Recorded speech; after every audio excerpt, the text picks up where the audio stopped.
Corgi Butt, how to play. The object of the game is to be the first player to win 15 bones or to be the last player with cards left in their hand. Each player picks a pup and takes its 3 face cards and 1 butt card. Give each player a mischievous cat card. Players look at their own cards but keep them hidden from others. Each player places 1 card face down to a personal pile in front of them. Pick a player to go first, then play proceeds clockwise. On your turn, you can either place a card or make a bet. To place a card, pick a card from your hand and place it face down on top of your personal pile in front of you. After you place a card, your turn ends and the next player clockwise goes. Instead of placing a card, you may make a bet. To bet, declare to everyone the number of cards that you think you can flip over without flipping over a butt card. However, when you place a bet, all the other players may raise the bet number. There are no turns when raising the bet, and you may raise the bet number as many times as you like.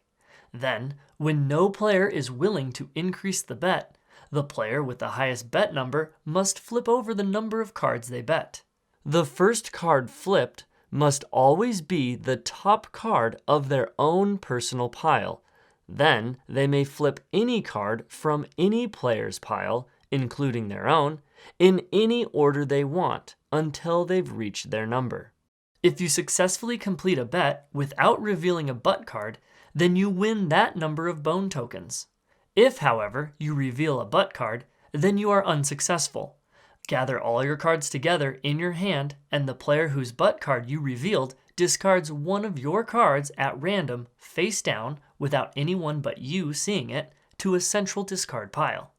After a player finishes flipping cards for their bet, the round ends. All the players gather up their cards into their hands, and each player places 1 card face down. The last player who played a card goes first in the next round. If you reveal a mischievous cat card, then the bet ownership transfers to whoever played that mischievous cat. That player then must continue the bet from where the original player left off and will claim all the bones of the bet if they're successful, or lose 1 card if they're unsuccessful.